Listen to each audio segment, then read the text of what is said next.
बिस्मिल्लाहिर्रहमानिर्रहीम अस्सलाम वालेकुम। तारीख गवाह है कि दिल्ली 7 बार उजड़ी और 7 बार उजड़ कर दोबारा बसी, लेकिन अब तारीख ये भी देखेगी कि दिल्ली 8वीं दफा भी उजड़ने जा रही है।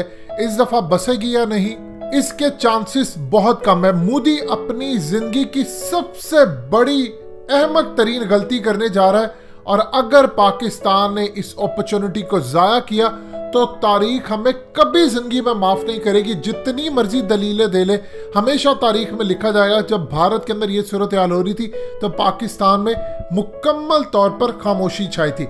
इस वक्त सूरत हाल ये है कि भारत के पंजाब, हरियाणा, उत्तर प्रदेश, मध्य प्रदेश, बिहार, कर्नाटका, हर जगह पर एहतजाज है, लेकिन सबसे ज्यादा जो एहतजाज जबरदस्त हो रहा है वो है पंजाब के अंदर, दिल्ली में। अब असल में सिखों ने वहां पर सिविल नाफरमानी की तहरीक शुरू कर दी है और इसके बाद उन्होंने रेलवे ट्रैक्स और जहां जहां दिल्ली के एंट्री पॉइंट्स है और हर जगह उन्होंने बंद कर दिया है। मजीद डिस्कस करने से पहले इस वीडियो को लाइक करें, हकीकत टीवी को सब्सक्राइब करें और बेल आइकन पर जरूर क्लिक करें। मोदी जो गलती करने जा रहा है वो करने जा रहा है बिल्कुल 1984 की तरह एक गोल्डन टेम्पल टाइप कोई ऑपरेशन शुरू करने की तैयारियां हो रही हैं। ये प्रपोजल इस वक्त मोदी की टेबल पर रखा गया है और याद रखिएगा मोदी को उनकी आईबी यानी इंटेलिजेंस ब्यूरो ऑलरेडी हकीकत टीवी ने आपको तफसीली बताया था कि रिपोर्ट दे चुकी है, जिसके अंदर उन्होंने कहा कि आपकी तरफ से अगर एक गोली भी चलती है तो फिर याद रखिएगा सेंटर को टूटने से कोई नहीं बचा सकता, यानी हुकूमत और पूरा जो निज़ाम है और ये इस तरह भारत के जो मामलात है उनको टूटने से कोई नहीं बचा सकता। अब सूरत हाल ये है कि एक तबका है भारत के अंदर, चाहे वो आईबी के अंदर हो, आईबी याद रखिएगा जिस तरह आपकी आईएसआई है इसी तरह वहां पर आईबी है, वो पूरे का पूरा भारत कंट्रोल करती है। मिसाल के तौर पर भारत में अगर आप कोई कॉल करते हैं तो उसकी एक कॉपी आईबी के बनाए गए पूरे एक निजाम के तहत वो जो रिकॉर्ड करते हैं उनके पास डाटा में महफूज रहती है। अब आईबी के अंदर सूरत हाल ये है कि पिछले कई सालों से ऐसा आईबी के टॉप से लेकर नीचे तक इन्होंने ब्राह्मण हिंदू वहां पर भर्ती किए, लेकिन एक तबका भारत की फौज के अंदर हो, उनकी एस्टैब्लिशमेंट में हो, हर जगह पर वो है सेकुलर। वो असल में तो आपको नजर आएगा कि वो हिंदू ही है, लेकिन उसका ताल्लुक मजहब से नहीं है। वो ये चाहते हैं कि भारत के अंदर ये मामला ना हो। उन्होंने मोदी को रिपोर्ट में कहा कि आप किसी सूरत कोई गोली ना चलाइएगा, यहां पर अगर तहरीक उठ गई पाकिस्तान उसको कैश करा लेगा और अगर इसमें चाइना कूद पड़ा तो फिर आप समझिए सेंटर टूटेगा।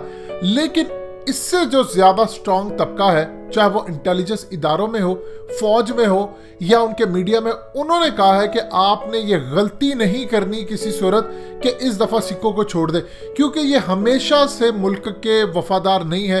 जिस तरह मुसलमान वफादार नहीं है इसी तरह ये वफादार नहीं है, लिहाजा इनको कुचल दे। अब सूरत हाल ये है कि दिल्ली के अंदर बड़ी बड़ी बिल्डिंग्स खाली करवा ली गई हैं, स्टेडियम्स इन्होंने रखे जिनको इन्होंने आर्जी तौर पर जेल बनाना है और इनको उठा उठाकर वहां पर पूरी तरह डालना है।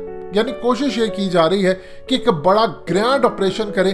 अगर याद रखिएगा हकीकत टीवी के अल्फाज बार बार आपको कहे जा रहे, एक गोली भी चलती है तो बिल्कुल जो आईबी की रिपोर्ट आई है कि सेंटर टूट जाएगा, ये मामला उससे कई ज्यादा आगे बढ़ जाएंगे। देखिए मोदी ने मुकेश अंबानी के चक्कर में आकर पूरे का पूरा भारत दबाव पर लगा दिया है। ना तो आर्टिकल 370 हो, ना मुसलमानों के खिलाफ कोई कानून हो, इस पर तो मोदी को कभी प्रॉब्लम नहीं हुई। किसानों की जहां तक बात आती है तो आप ये देखिए किसानों का इशू डिफरेंट है। यहां पर सिखों ने काम क्या किया है, रोटी बनाने वाली मशीन एहतजाज में पहुंच रही, खाने पहुंच रहे हैं वहां पर, उनके लिए एम्बुलेंस वहां पर पहुंच रही, यानी हर चीज वहां पर सिखों को दी जा रही है। उनको कंबल फराम की जा रही है, रजाइयां उनको दी जा रही है, उनको कहा जा रहा है कि आप 2 से 3 महीने रहे। मोदी का प्लान ये था, उनको पता नहीं था। वो ये बिल जब लेकर आए तो उन्होंने कैंपेन पूरी चलाई कि जी कोरोना है बंद करेंगे। उनको खदशा ये था कि सिख इतनी तादाद में आएंगे नहीं। देखिए आप दुनिया को इतना बेवकूफ ना समझे, ना आप पाकिस्तान को बेवकूफ समझे, ना आप इंटरनेशनल लेवल पर क्या आप जो भी कहेंगे। अमेरिका में आप देख लीजिए उन्होंने कितनी कैंपेन चलाई, कोरोना कोरोना, ट्रम्प सबको ले आया, लाखों लोग सड़कों पर आ गए, ना वहां किसी ने मास्क पहना ना कुछ।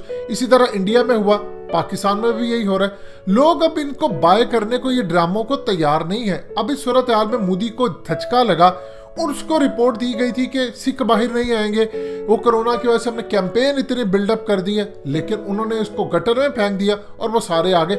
और यहाँ पर खाने चल रहे हैं, यहाँ पर उनके लिए एक एक इंतजाम है। इवन कि आप अंदाजा कीजिए जो औरतें हैं उनके लिए मखसूस जो चीजें हैं वो तक फराम की जा रही है, यानी इतना ज्यादा सपोर्ट किया जा रहा है। वहां पर तकरीबन एहतजाज में 20% खवातीन है और ज्यादातर उनकी उम्रें 40 से अबव है। अब आप यहां से अंदाजा कर ले किस लेवल का एहतजाज हो रहा है। अब ये करने जा रहे हैं कि गोल्डन टेम्पल जैसा कोई काम हो जाए। देखिए मोदी ने जो गुजरात में किया वो बहुत ज्यादा मास्टर है इन चीजों का, वो परवाह नहीं करता। कोई ये सोच रहा होगा, वो सिर्फ ये देख रहा है फिजिबिलिटी क्या है। अभी तो उसने मुकेश अंबानी के लिए और दूसरा अडानी के लिए, अडानी ग्रुप के जो है, यानी पूरी तरह उन्होंने ये जो बिल लेकर आए हैं कि किसान को आपने रहमो करम पर छोड़ दिया है, मुकेश अंबानी और इन जैसे लोगों के।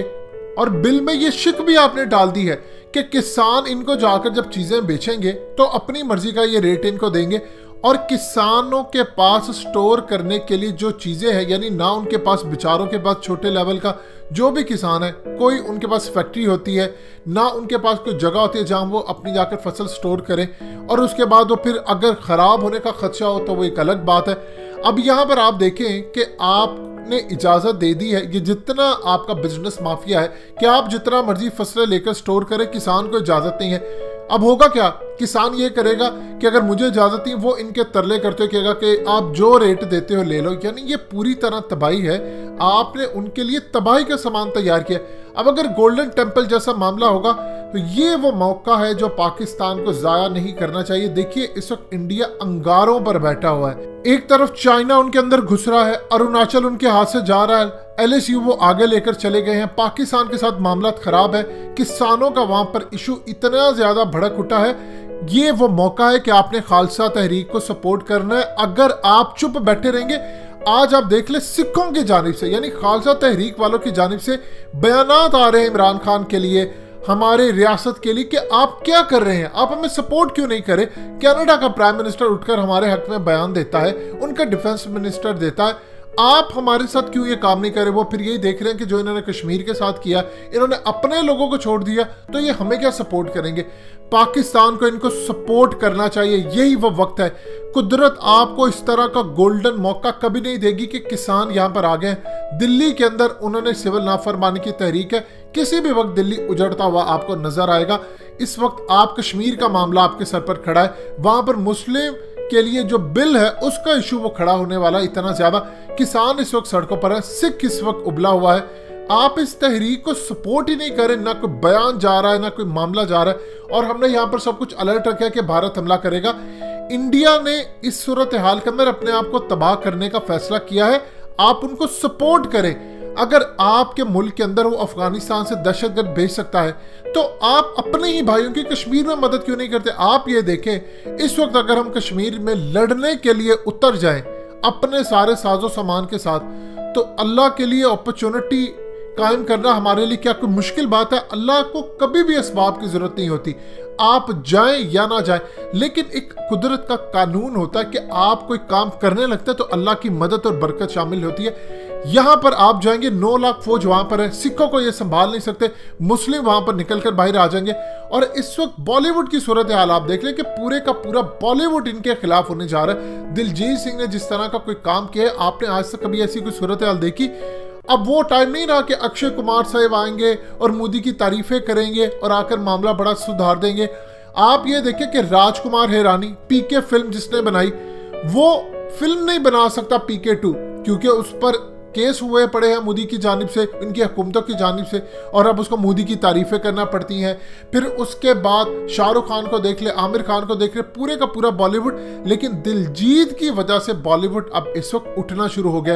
एक तरफ सोनम कपूर खड़ी हुई हैं, फिर उसके साथ आप देख ले प्रियंका चोपड़ा खड़ी हुई है, तो बॉलीवुड भी आहिस्ते से उठ रहा है। यहां से आपको भी उठना है, लेकिन हमेशा की तरह हम रॉन्ग साइड पर खड़े रहे। 1963 के अंदर चाइना ने जब जंग शुरू की तो उन्होंने कहा कि आप कश्मीर आजाद करवा ले, सदर अयूब ने उस वक्त गलती की, और आज देख लीजिए आपके साथ भी सूरत हाल बिल्कुल वैसी की वैसी होती नजर आ रही है।